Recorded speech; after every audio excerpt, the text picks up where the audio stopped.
வணக்கம். நான் Vijayakumar. ABN films YouTube channel மூலமாக பிறப்பும் சிறப்பும் என்ற இந்நிகழ்ச்சியில் மீண்டும் உங்களை சந்திப்பதில் மிக்க மகிழ்ச்சி. இன்றைய பிறப்பும் சிறப்பும் நிகழ்ச்சியில நம்ம யாரை பார்க்க போறோம்னாக்கா, பழம்பெரும் நடிகை பானுமதி ராமகிருஷ்ணா அவர்கள்.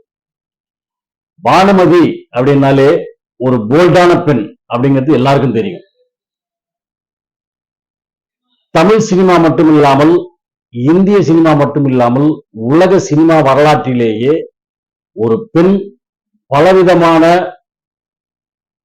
வேலைகளை செய்ய முடியும் என்பதை நிரூபித்து காட்டியவர் இவர் பானுமதி ராமகிருஷ்ணா அவர்கள்.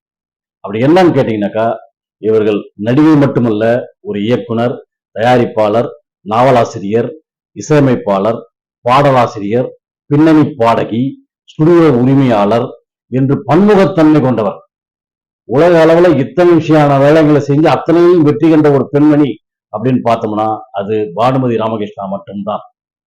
இப்படிப்பட்ட மிக சிறந்த சாதனையாளரான பானுமதி ராமகிருஷ்ணா அவர்கள் 1925ஆம் ஆண்டு செப்டம்பர் மாதம் 7ஆம் தேதி ஆந்திர மாநிலத்திலே வெங்கட சுப்பையாவுக்கும் அம்மியம்மாளுக்கும் மகளாக பிறந்தார். அழகான பொண்ணு நான், அது கேட்ட கண்ணுதான். அழகான பொண்ணு நான், அது கேட்ட கண்ணுதான்.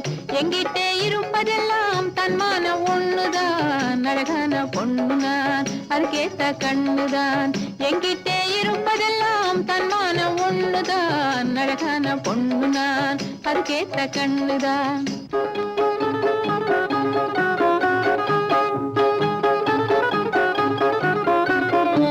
இவர் சினிமாவில் நுழையணும்னு சொல்லிட்டு ஆசைப்பட்டாரு. அதுக்கேற்ற முயற்சிகள் எடுத்திருந்தார். ஏன்னா அவங்க அப்பா ஒரு சிறந்த பாடகர், அதே மாதிரி பெண்ணையும் ஒரு சிறந்த லெவலில் உருவாங்க. அவர் நாடக கலைஞர் கூட. அதனால அவருடைய நாடகங்கள் எல்லாம் பார்த்து இந்த அம்மாவுக்கும் சினிமாவில் ஒரு பெரிய ஆள் ஆகணும் அப்படிங்கிற ஒரு எண்ணம் வந்துச்சு. அதுக்கப்புறம் தெலுங்குல அறிமுகமானாங்க. தெலுங்குல தொடர்ந்து படம் பண்ணிக்கிட்டு இருந்தாங்க. அதுக்கப்புறம் தமிழ்ல மலைக்கல்லன் அப்படிங்கிற படத்துல எம்ஜிஆரோட சேர்ந்து நடிச்சாங்க. அதுல இருந்து அவங்க பெரிய திருப்பு முனையா அமைஞ்சிச்சு. மலைக்கல்லங்கிற படத்துல நடிச்சதுக்கு அப்புறம் பானுமதி அவர்களுக்கு சினிமா துறை மிக பெரும் வரவேற்பு அளிக்க ஆரம்பித்து விட்டது. அதுல இருந்து அவர்கள் தொடர்ந்து நிறைய படங்கள் நடிச்சுக்கிட்டு இருந்தாங்க. தெலுங்கு படம், தமிழ் படம்னு 2 மொழியிலையும் மாறி மாறி நிறைய படங்கள் நடிச்சுக்கிட்டு இருந்தாங்க. அதுக்கப்புறம் மாடர்ன் தியேட்டர்ஸ் எடுத்த முதல் கலர் திரைப்படமான அலிபாபா 40 தடகளும் என்ற படத்திலும் இவரே கதாநாயகியாக நடித்தார்கள். அப்புறம் எம்ஜிஆரோட தாய்க்கு பின் தாரம் என்ற ஒரு படத்தில் நடித்திருக்கிறார்கள். எம்ஜிஆரை தயாரித்து டைரக்ஷன் பண்ண நாடோடி மன்னன் என்ற படத்தில் நடித்திருக்கிறார்கள். அது தமிழ்ல சிவாஜி கணேசனோட அம்பிகாபதி அப்படிங்கிற படத்தில் நடிச்சிருக்காங்க. சிவாஜி கணேசனோட நிறைய படங்கள் நடித்திருக்கிறார்கள். ஆமா, எப்படி இப்படி உட்கார்ந்து அப்படி படுத்துக்கிறது? அவ்வளவுதான். சரி, நான் தரையில படுத்துக்கிறேன். வேண்டாம் வேண்டாம், சில்லுங்க வேண்டாம். பின்ன எப்படி ராத்திரி பூரா நின்னுட்டு இருக்கிறதா? தரையில படுத்தா சில்லுங்க, அதுல படுத்தா குத்தும். அதுக்கு பேசாம நின்னுகிட்டே இருந்துடலாமே. நான் சத்தாலும் பரவாயில்ல, நான் தரையில படுத்துக்கிறேன். சாப்பாடு கிடையாது, சோறு கிடையாது, காபி கிடையாது, ஒண்ணும் கிடையாது. இல்ல தூங்கவும் விட மாட்டேங்க. அவர்களோடு மட்டும் இல்லாமல் ஆந்திராவிலே என் டி ராமராவ், காந்தாராவ், நாகேஸ்வர ராவ், இன்று பல நடிகர்களுக்கு ஜோடியாக நடித்திருக்கிறார்கள். அதன் பிறகு வந்த இளைய தலைமுறைகளுக்கெல்லாம் அம்மாவாகவும் பாட்டியாகவும் நடித்திருக்கிறார்கள். இவர்கள் கடைசியாக தமிழில் நடித்த திரைப்படம் எதுன்னு பாத்தீங்கன்னா, பிரசாந்த் நடித்த செம்பருத்திங்கிற படம். அதுல பிரசாந்துக்கு பாட்டியா நடிச்சிருப்பாங்க. மிக சிறப்பான முறையில அந்த நடிப்பை காமிச்சிருப்பாங்க.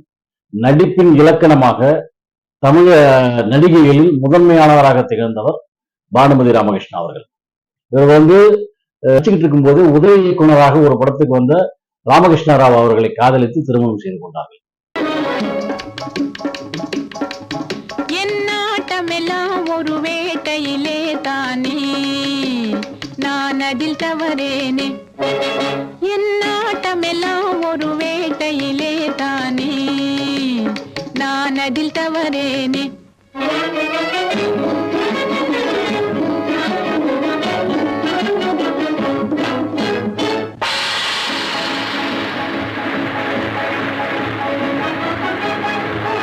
இவர்களுக்கு பரணி என்ற ஒரு மகன் இருக்கிறார். அந்த பரணி என்றவரின் பெயரில் தான் திரைப்பட தயாரிப்பு நிறுவனத்தை ஆரம்பித்தார்கள்.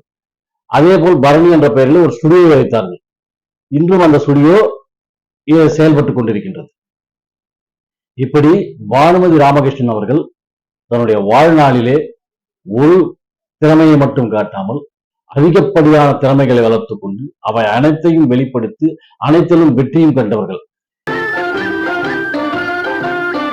மாசிலா உண்மை காதலே மாறுமோ செல்வம் வந்த போதிலே, மாசிலா உண்மை காதலே மாறுமோ செல்வம் வந்த போதிலே.